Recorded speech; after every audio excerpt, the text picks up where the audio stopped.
हमारे अल्लाह का हुक्म है ये। धर्मांतरण कराएं। हाँ, मतलब ये अगर हम नहीं करवाए तो ये कल के दिन अल्लाह के यहाँ हमारी पकड़ होगी।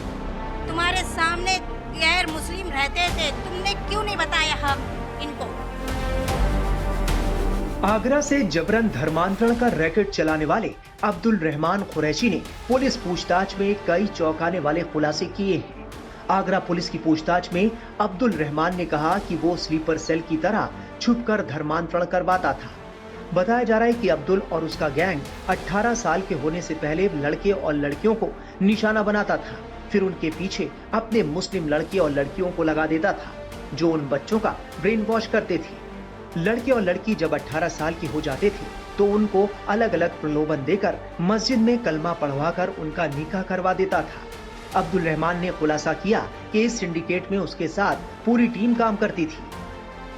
अब्दुल रहमान ने आगरा पुलिस की पूछताछ में खुलासा किया कि वो सोशल मीडिया के जरिए लोगों को अपना शिकार बनाता था। आगरा में धर्मांतरण रैकेट के सरगना अब्दुल रहमान कुरैशी की बीवी और बेटी ने कैमरे पर खुद धर्मांतरण को लेकर क्या कुछ कहा, सुनिए।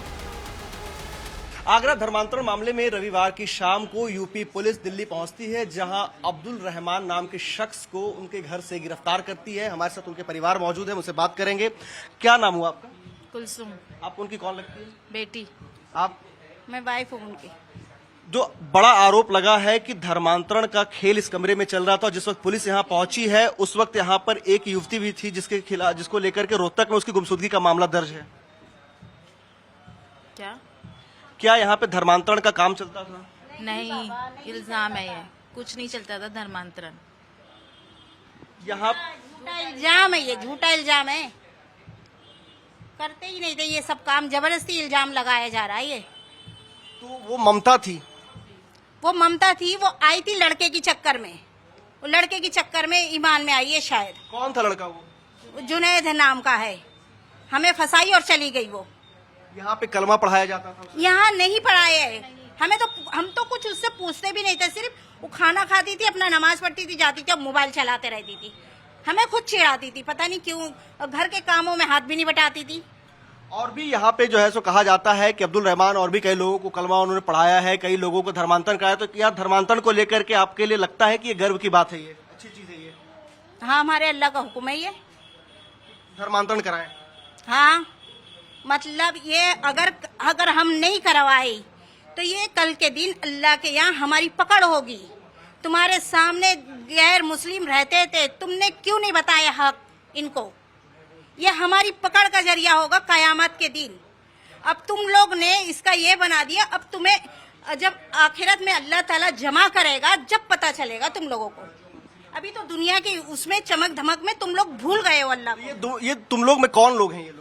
हाँ, ये तुम लोग जो आप कह रही है कौन लोग हैं, किनको आप कह रहे हैं कि चमक दमक में वो खो गए हैं? दुनिया की चमक दमक में खो गए हैं, जो मुसलमानों के पर इतना इल्जाम लगाया जा रहा है, मुसलमानों को बदनाम कर रहे हैं। यानी अगर वो धर्मांतरण करके मुसलमान बन जाए फिर सुरक्षित है वो, फिर उसे जन्नत नसीब होगा? जी हाँ, होगी जन्नत नसीब।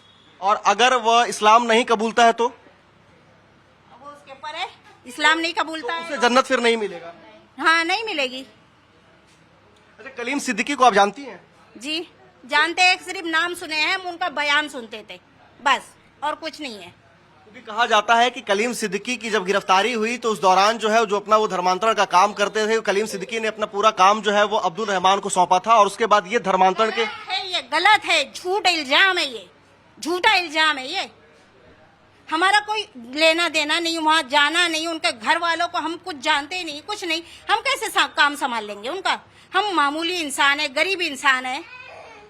आप लोग इज्जत करते हैं कलीम सिद्दीकी की? जी इज्जत करते हैं, वो बहुत बड़े मौलाना है, हम इज्जत करते हैं, हमारे अल्लाह का हुक्म है ऐसे मौलाना को इज्जत करना।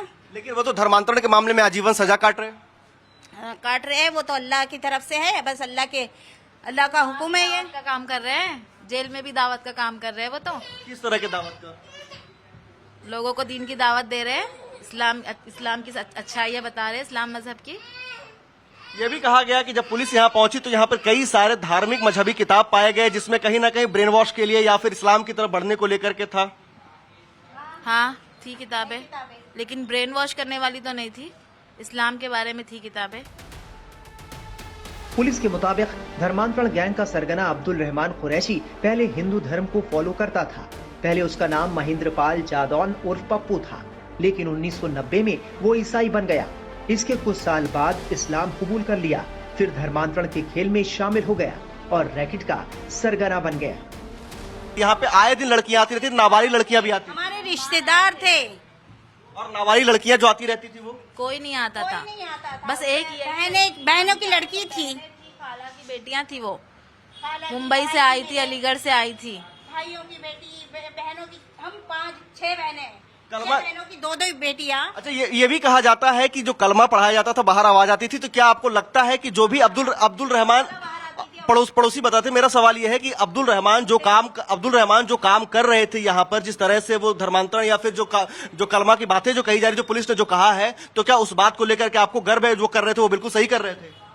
जी गर्व है हमें, हमारे अल्लाह का हुक्म है, हमें गर्व है। हमारे नबी हर नबी हमारे यही काम करता है, हम भी कर रहे हैं, ये हमें गर्व है। और जो तुम्हारी ताकत है वो कर लो, जो अल्लाह की ताकत है, अल्लाह की ताकत पे हमें यकीन है, तुम्हारी ताकतों पे यकीन नहीं है। और जो तुम्हारी ताकत है वो कर लो, जो अल्लाह की ताकत है, अल्लाह की ताकत पे हमें यकीन है, तुम्हारी ताकतों पे यकीन नहीं है। यानी आगे भी इस तरह से चलता रहेगा अगर कोई कलमा पढ़ने आता है? कहाँ चलेगा, चल रहा है, तुम लोग चलने दे रहे हो, तुम्हारे जैसे पुलिस वाले चलने दे रहे हैं।